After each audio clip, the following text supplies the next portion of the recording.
What is up guys, Mrwhosetheboss here, and here we're taking a look at Jurassic World on the Playstation Vita.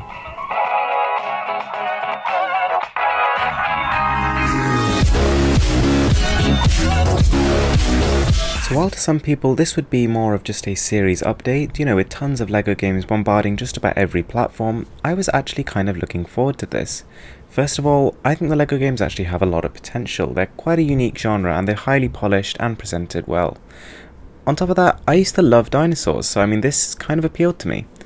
So LEGO Jurassic World on PlayStation Vita is actually a combination of all 4 Jurassic Park movies. Number 1, number 2, number 3, and then the recently released Jurassic World. So that's a lot of movies.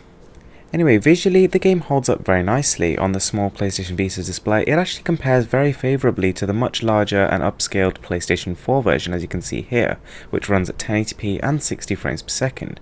Apart from the fact that this is an open world compared to the PlayStation Vita's fairly closed one, I have to say the visual difference is not as big as you might expect, or as seen with other games. So I'm about 5 to 6 hours into the game, and I have to say, so far I'm really enjoying it. And to be honest, there's actually a ton of content here, and I've barely scratched the surface of all the replayability the game has to offer.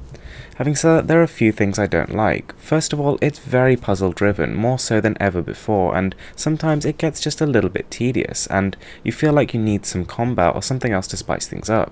Secondly, the game is very story driven and really tries to recreate the Jurassic Park experience, which in a sense is good, but it also means that you actually feel like you're playing a movie game, and those tend to not go down so well. Also, while the CG cutscenes are great to look at, it's a little bit jarring when you transition from these beautifully crafted scenes to the actual gameplay, which is just a little bit less spectacular. On the other hand though, there are a lot of things I really like about LEGO Jurassic World. First of all, it doesn't feel very generic. It feels like a very handcrafted experience, unlike something like the Ninjago or the LEGO Chimer. This one actually has a lot behind it, a lot of sort of heart and soul, as it were. There's a lot of sort of homages to the movie, and I think fans of the series will be very happy at that. Secondly, I really enjoy the actual characters. The fact that you can actually play as dinosaurs actually really makes it quite an interesting experience. It makes you really want to unlock all of them and see what they feel like, because they do feel quite different.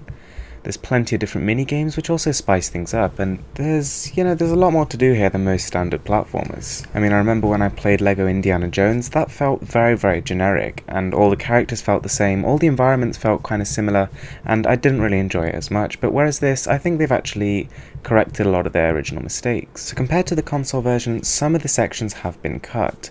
And although there's sort of up to 100 hours of gameplay here in terms of replayability, the actual main campaign itself is not really too long. A lot of the replay value just comes from basically repeating what you've done with extra challenges or searching for hidden items and that kind of thing, which is pretty standard LEGO affair, but it does mean that you end up doing the same thing again and again and again. For some people that's not a problem at all, and trophy hunting is just as fun as it ever was. Unlocking all the dinosaurs, environments and characters is just seriously rewarding, and the Platinum Trophy is well earned, well deserved, and really fun to try and get. Overall, Jurassic World on the PlayStation Vita is pretty much exactly what we were hoping for.